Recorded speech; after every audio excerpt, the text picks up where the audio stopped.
შემეცნებით საგანმანათლებლო პროექტი რადიო კინო მზადდება სტუდია კოცის ბაზაზე. პროექტის ხელმძღვანელი კობა ცხაკაია. როსტომ ჩხეიძე, შავი ჩოხა, ქაქუცა ჩოლოყაშვილის ცხოვრების ქრონიკა. თავი მეჩვიდნე, ახლოა ჟანი.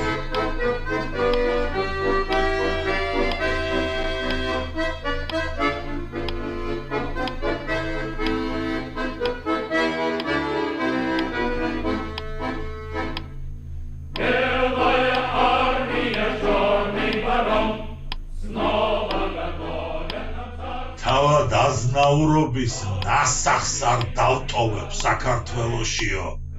იქადდა ლევან ღოღობერიძე და თავისი მეტად მნიშვნელოვანი ბოლშევიკური ღვაწლი დიდ არაფრად ესახებოდა ამ მისიასთან შედარებით, რაც მისი რწმენით დაბადებიდანვე დაკისრებოდა, ხოლო ქაქუცა ჩოლოყაშვილის მოძრაობის განადგურება მისთვის მხოლოდ პარტიული დავალება კი არ გახლდათ, არამედ პირადი მოვალეობაც.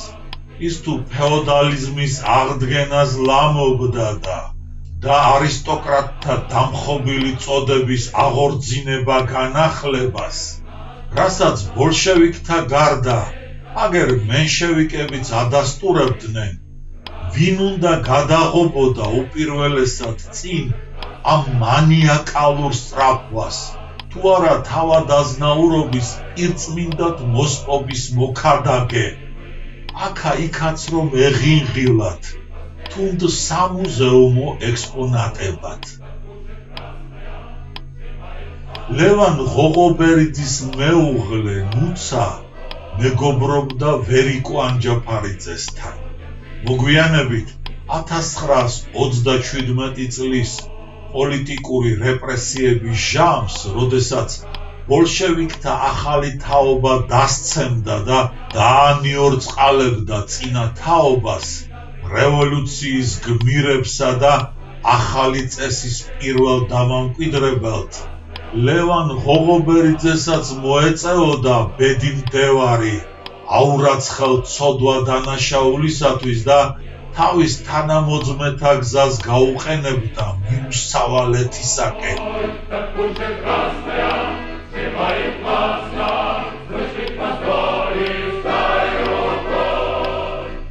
ნუცა ღოღობერიძეს ციხე ბანაკების სატანჯველის გამოვლა მოუხდებოდა და საკუთარ თავზე გამოცდიდა, რასაც გულისხმობდა საბჭოთა საკონცენტრაციო ლაგერი.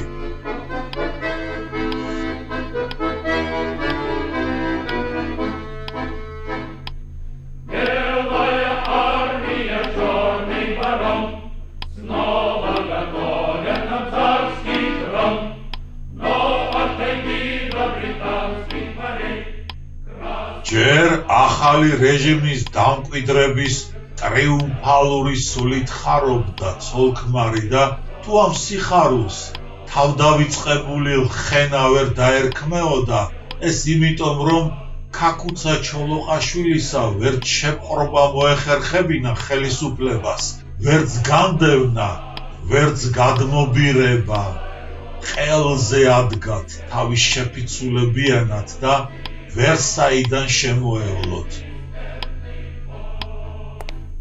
და აი, ვერიკო ერთხელ კიდევ ესტუმრებოდა გულითად მეგობარს. ისაუბრებდნენ ამ თისას, იმ თისას, მნიშვნელოვანსა და გახმაურებულს არაფერს დატოვებდნენ მოუხსენიებლად და შეუფასებლად და გულს რომ იჯერებდნენ და სტუმარი წამოსასვლელად გაემზადებოდა, როგორღაც არა ისეთი კი არაფერი, ეგა როგორღაც დაიჩივლებდა, დავიქანცე ჩემ ქმართან სანოვაგის ზიდვით. მეტა როდის დამთავრდება ეს ყოველივე, რომ შვებით ამოვისუნთქო და შალვაც უვნებლად დაბრუნდეს ოჯახში. თითქოს პასუხს არავინ მოსთხოვდა, აჯანყების სამზადისში ენერგიული მონაწილეობისათვის და მხოლოდ სხვათა შორის ჩაურთავდა. ქაქუცა მეუბნებოდაო და აღარ დაასრულებდა, რადგანაც მასპინძელი სასწრაფოდ ჩაეკითხებოდა, მაინც სადგიწევს სანოვაგის თრევა შესაბრალო, აქა და აქაო. მეგობართან დასამალი ანკი რა უნდა ჰქონოდა, ჯერ აქამდე შეიძლებოდა მოეყოლა. ამ გასაჭირის ამბებით თუ ვინმე გაუგებდა და დახმარებასაც შეეცდებოდა, ნუცა მიიტანდა გულთან და რაც შეეძლო, შემწეობასაც არ დაიშურებდა. გაუმხილა და ლოდიც მოეხსნა გულიდან, თორემ საიდუმლო მარტოს როდემდე ეტარებინა. სადაო, ზოგადი მინიშნება არ დააკმაყოფილებდა მასპინძელს და იმ მიდამოების ზოგად რუკას შემოახაზინებდა ვერიკოს წარმოსახვი. მერე კი ჩვეული გულითადობით ჩაეხუტებოდნენ ერთმანეთს.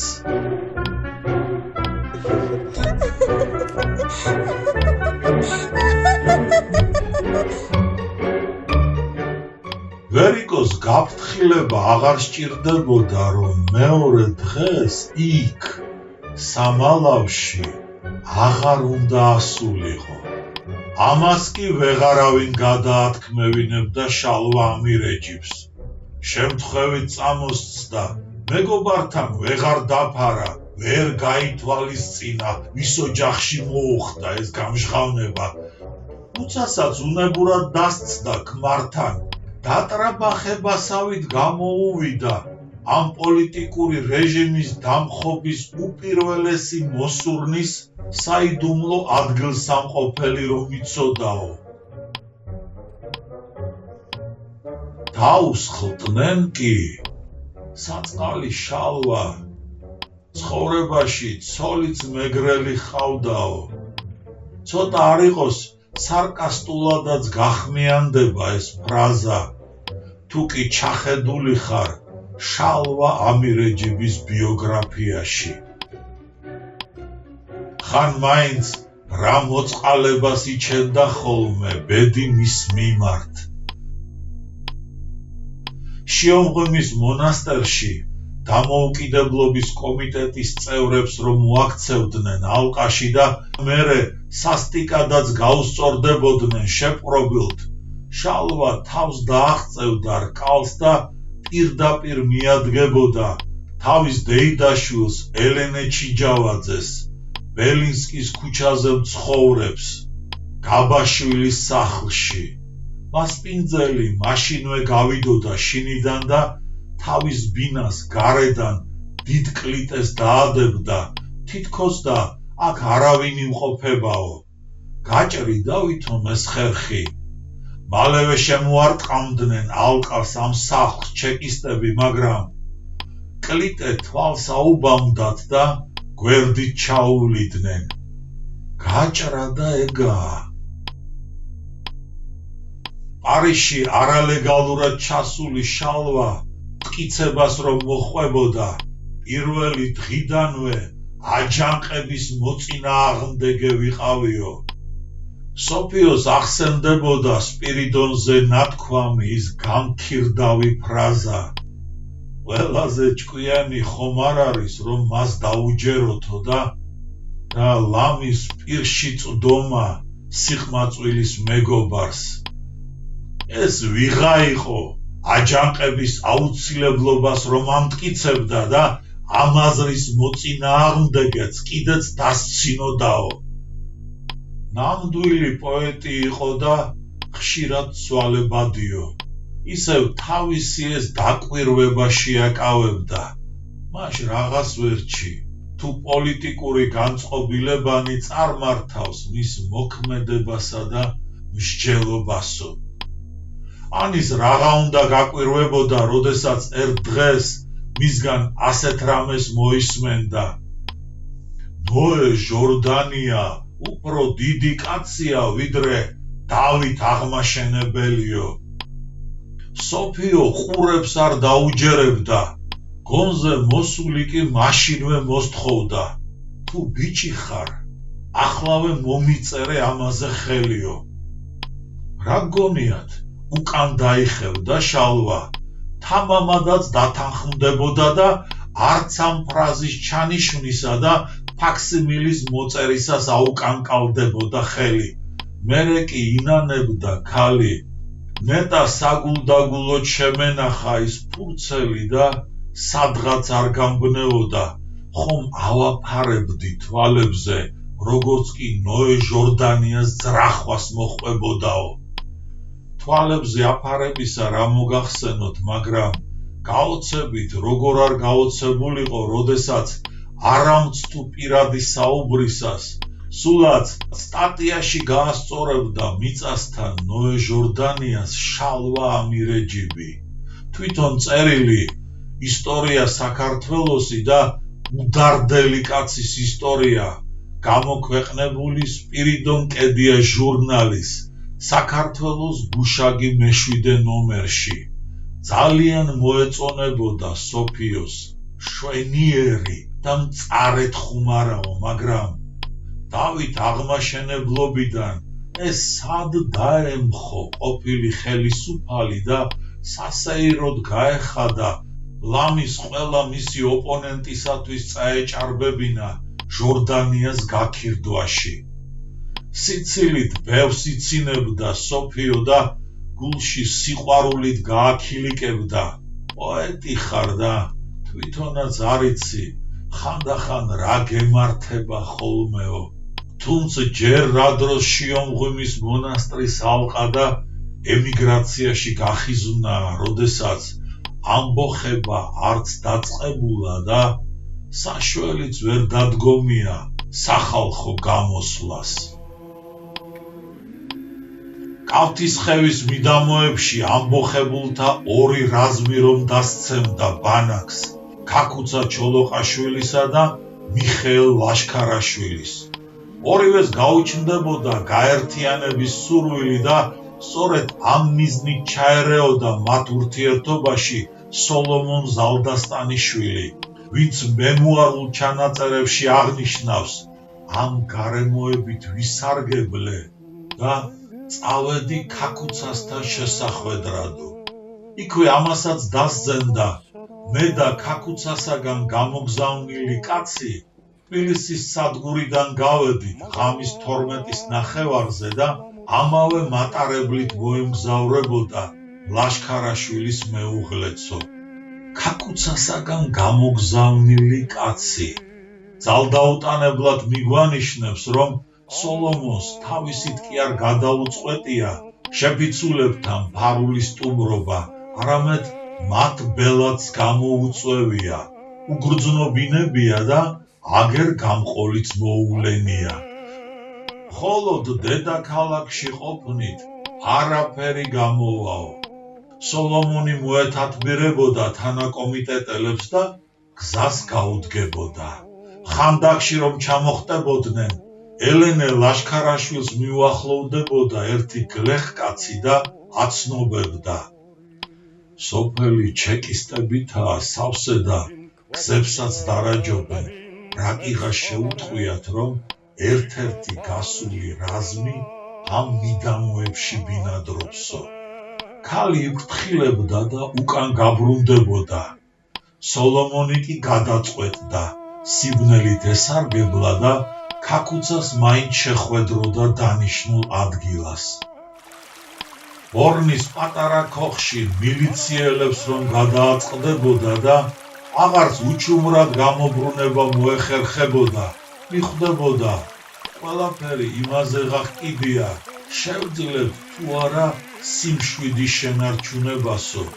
შეძლებდა, რატომაც არა, ის გამოცდილიყო ამისთანებში. თამამად მიუახლოვდებოდა და თავს ისე მოაჩვენებდა, თითქოს ოჯახისათვის სააგარაკო ბინას დაეძებდა. დამხტურები სოლომონის მოკავშირეს გამოიყვანდნენ გარეთ და გამოკითხვას დაუწყებდნენ. იქნებ გამოეტეხათ, მაგრამ ისიც გამოცდილი აღმოჩნდებოდა და ისე აუბნევდა თავგზას.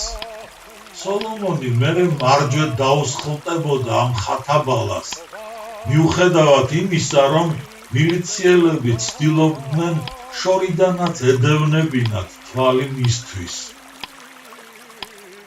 კავთისხევში რომ ჩააღწევდა, ქაკუცა ჩოლოყაშვილიც მივიდოდა ცოტა მოგვიანებით ლელო ჩიქოვანთან ერთად.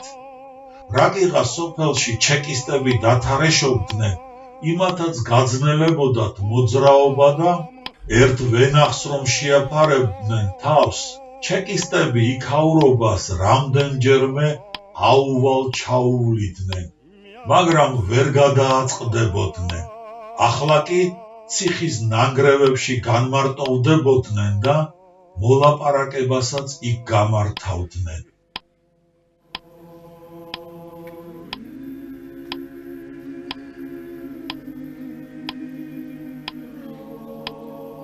თავისებურად სიმბოლოა ნანგრევებში რომ თანხმდებიან ამბოხების გარემოებებზე დამოუკიდებლობის კომიტეტის წევრი და შეფიცულთა ბელადი. გამოსვლის გადადება ძალიან არ ეჭაშნიკებოდა ქაკუცა ჩოლოყაშვილს, მაგრამ დაემორჩილებოდა ამ მოთხოვნას. თავარსარდლის შერჩევის თაობაზე დიდხანს ისაუბრებდნენ და იკამათებდნენ კიდეც. საბოლოოდ კი გენერალ სპირიდონ ჭავჭავაძის კანდიდატურაზე შეჩერდებოდნენ. მერე ქაკუცა შესთავაზებდა, იქნებ ჩემს ბინაზე წამომყვე და დანარჩენი რაზმელებიც პირადად ინახულო. სოლომონი ორივე ფეხში დაჭრილიყო და სიარული უძნელდებოდა.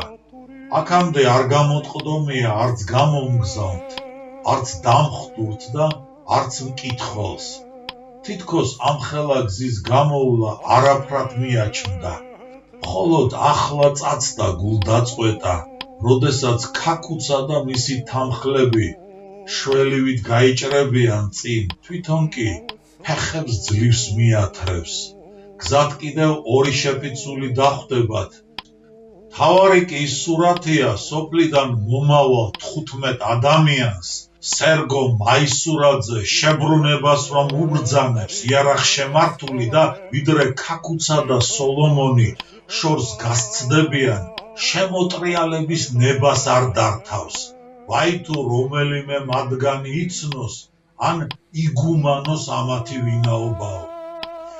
რაც შეეხება იმ რამდენიმე გლეხკაცს, რომელნიც ძღვენით აადგებიან ბინაში გახარებულნი, ბელაც დედაქალაქიდან საიდუმლო მთავრობის კაცი ჩამოსულიაო, ისინი სახიფათონი არ არიან, მოსახლეობის საერთო განწყობილებას კი მათი გამომეტყველებაც ღაღადებს. ბრუნდებოდა სოლომონი თავის ფარულ ორგანიზაციაში და მოჰქონდა თავარსარდლის შერჩევის ამბავი. ყველა კმაყოფილებით რომ შეხვდებოდა ამ ცნობას. დამოუკიდებლობის კომიტეტის თავმჯდომარე კოტე ანდრონიკაშვილი კი პირადად იკისრებდა გენერალთან მოლაპარაკებას და თანხმობას მიიღებდა თუ არა, მაშინვე შედგებოდა სამოქმედო შტაბი თავარსარდლის დასახმარებლად. 2 პოლკოვნიკიც დაინიშნებოდა.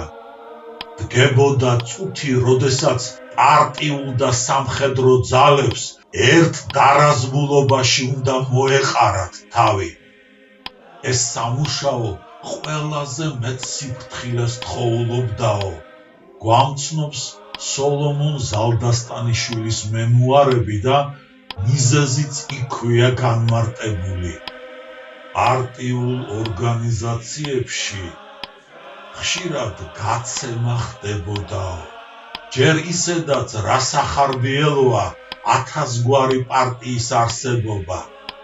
მათი ურთიერთქიშპი და შუღლი და კიდევ ეს გაცემის მოსალოდნელობა, რამაც თავისი წილი ცოდვა დაიდო აჯანყების ბედის განსაზღვრაში. ჯერ მაინც იმედით აღსილან, დამსმენთ და გამცემთ, ჩვენ დავასწრებთ და ძალმომრე ხელისუფლებასაც გავისტუმრებთ. მათ თუ რუსეთი ამოსდგომია მხარში, ჩვენ ევროპა არ გაგწირავსო.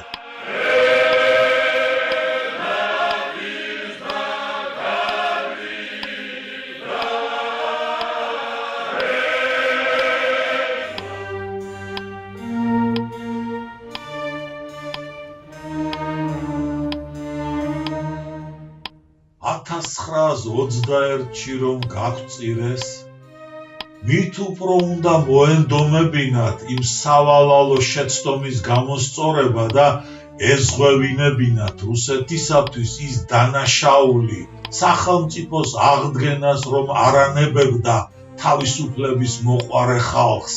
ეს ხალხი თავისით მიაღწევდა საწადელს. ეგაა მის შესანარჩუნებლად და დასადასტურებლად ესაჭიროებოდათ დასავლეთიდან გამოწვდილი ხელი. მაისში ვასო ნოდია დაბრუნდებოდა საქართველოში, თვითონაც გულმოცემული საერთაშორისო ვითარებით და თანამებრძოლებსაც იმედოვნებით გამსჭვალავდა. ყველაფერი ხელს უწყობს აჯანყების დაწყებას და თუ ვინიცობა მაინც დამარცხდეს, მოძრაობა აუცილებლად უნდა გაგრძელდეს პროვინციებში. ამის მეოხებით კი პარიზში მყოფ გაერთიანებულ ცენტრს გაუადვილდება ზოგიერთ მეგობრულად განწყობილ სახელმწიფოსთან დიპლომატიური წესით ურთიერთობის მოგვარება საქართველოსა და რუსეთს შორისო. დიპლომატიური წესით საქართველოს თავდახსნა თავისთავად სულაც არ ნიშნავდა რაღაც მიუღებელ გზას. ნეტა აჯანყების გარეშეც მიღწეულიყო მისაღწეველი. ეგაა იმ გაერთიანებულ ცენტრს რამის თავი რომ ჰქონოდა, აქამდეც იღონებდნენ. დამოუკიდებლობის კომიტეტის წევრები მაინც იმიტომ აღსილიყვნენ იმედითა და მხნეობით. იქნებ ჩვენი ემისარი ყველაფერს ბოლომდე არ გვიმჟღავნებს და მხოლოდ მიგვანიშნებს ემიგრანტული წრეების სამზადისზე დასავლურ სახელმწიფოთა გადმოსაბირებლად, რასაც ერთადერთი აჯანყება აკლია იმათ დასარწმუნებლად, რომ საქართველოს ნებაყოფლობით სულაც არ გაუყვია თავი მონობის უღელშიო. ისედაც ერჩივნათ, ასე დაეჯერებინათ და ამიტომაც იჯერებდნენ ამ ბუნდოვანსა და საეჭვო დაპირებას. აკი ერთადერთი ის ევალებოდა ვასო დუმბაძეს, ემიგრანტთაგან არაფრის დიდებით არ ჩამოეყვანა ეს ორი ადამიანი, ვალიკო ჯუღელი და ბენია ჩხიკვიშვილი. სხვა ვინც ენება. არადა ორივეს მოაყენებდათ კარზე, თითქოს განზრახო. მათ გარდა კიდევ ლასამ გელაძეს, ცინციბაძესა და ცენტერაძეს და სწორედ ეს სოციალ-დემოკრატიული კოჰორტა გახლდათ ბაქი-ბუქით ყურებს რომ გამოუჭედავდნენ დამხდურებს. ოთავებულიაო ბოლშევიკთა პარპაშიო. ისე ვალიკო ჯუღელის გამორჩეული ავტორიტეტი თავიდან სასიკეთოდაც იმოქმედებდა მოვლენათა მსვლელობაზე, მით უმეტეს სამხედრო კომისიის წევრადაც აირჩევდნენ და მართვის სადავეებს ნაწილობრივ მაინც მიაჩეჩებდნენ ხელში.